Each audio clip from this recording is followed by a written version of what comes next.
se situe au sud-est de son pays. Elle a une ouverture sur l'Afrique australe. Son pays se trouve au centre du continent noir et du monde. Ses richesses minières, agricoles, culturelles et touristiques la font passer pour la plus riche de son pays. Voici la province du Katanga.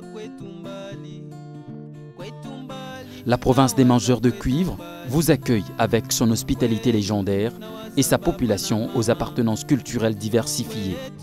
Mais tout le monde a en commun une langue, le Kiswahili.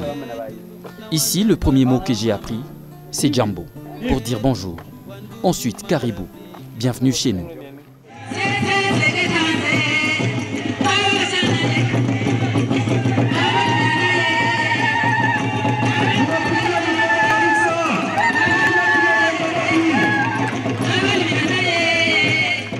Pendant un temps connu sous le nom de Chaba, le Katanga est l'une des 11 provinces qui constituent la République démocratique du Congo. Grande comme toute la France, le Katanga regorge plusieurs ressources minières.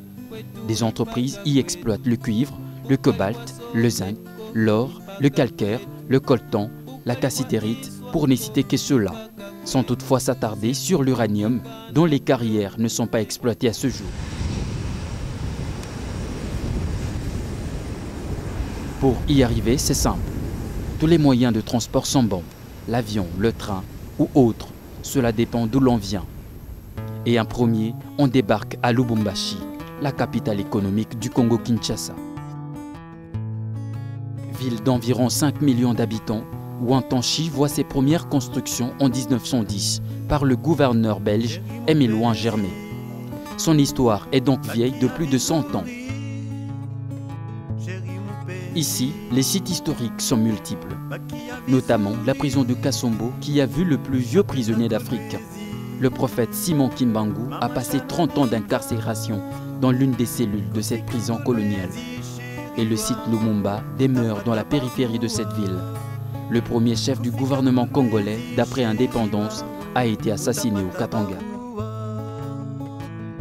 Des parcs animaliers sont entretenus par l'État ou par les particuliers dans la région. Le jardin zoologique et botanique de Lubumbashi offre des espèces rares d'Afrique, un cadre de divertissement par excellence. Et le musée national de Lubumbashi retrace l'histoire culturelle de la RDC et de l'Afrique. Une collection archéologique fournie et des œuvres d'art venant de plusieurs coins sont gardées dans une propreté remarquable. Dans les environs de Lubumbashi, les merveilles sont à découvrir. Des réserves naturelles, des fermes privées et autres aménagements touristiques attendent les curieux. Un tour au parc Kundelungu, à près de 200 km de Lubumbashi. Belle savane, une verdure de rêve, sur un chemin de campagne mais très praticable. Juste quelques heures, nous sommes au plateau de Katwe pour un petit repos. Et l'aventure nous mène tout droit vers les chutes de Massansa, dans un décor pittoresque. Ces chutes reflètent à une certaine heure de la journée des couleurs de l'arc-en-ciel.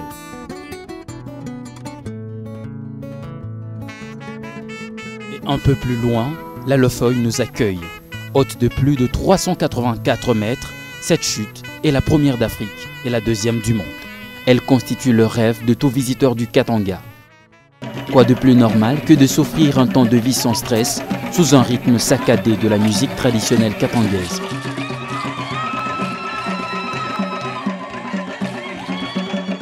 Le seul Katangais a aussi vu naître le fleuve Congo qui traverse tout le pays. Un tour au village Momena, près de Kilelabalanda. La source du fleuve Congo fait partie de la lignée des ancêtres du peuple Kaondé qui procède à un rituel traditionnel avant sa visite. Rien de plus romantique et original.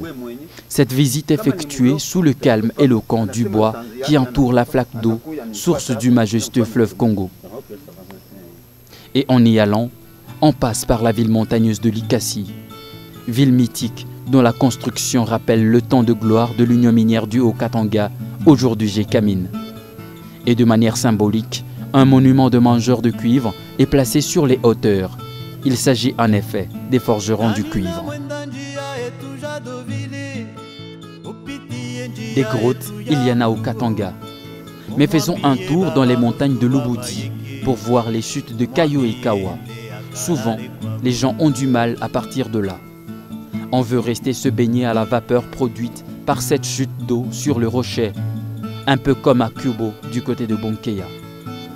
Parlons d'ailleurs de ce village dont le roi conquérant avait opposé une résistance aux explorateurs belges et fut tué enfin par le colonel Bodson. Msiri, le roi des Bayéké, a habité Bonkeya et continue à renouveler chaque année son pouvoir incarné dans ses fils, petits-fils et arrière-petits-fils. La cérémonie d'intronisation de chaque mois de décembre reste une attraction pour tous, comme cela se passe chez les rois Mointiar des Lunda ou encore chez les Tchokwe et autres tribus du Katanga. La tradition et la modernité font jonction au Katanga et offrent une diversité d'activités culturelles nécessitant un clin d'œil d'artistes. Festival de musique traditionnelle chaque année, des concerts de musique moderne de temps à autre pour adoucir les mœurs.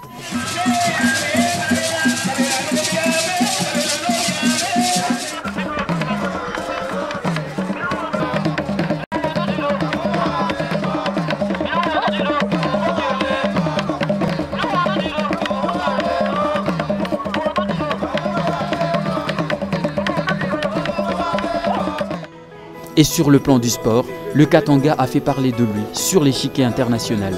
Sa capitale Lubumbashi est le fief de l'emblématique club de football tout-puissant Mazembe.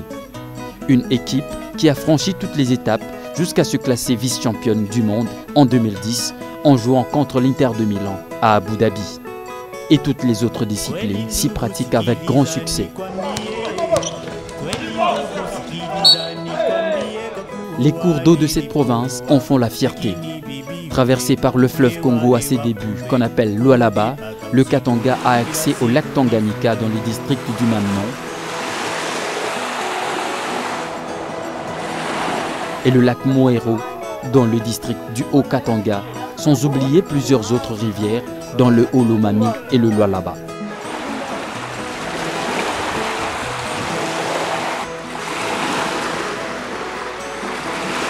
Et du côté de Kashobwe, la nouvelle destination créée par Moïse Katumbi, c'est encore la rivière Luapula qui trône, donnant accès à une plage aménagée et de logements qui font oublier le confort de la ville. Le Katanga pacifique et hospitalier manque toujours à ceux qui l'ont visité une fois. Caribou.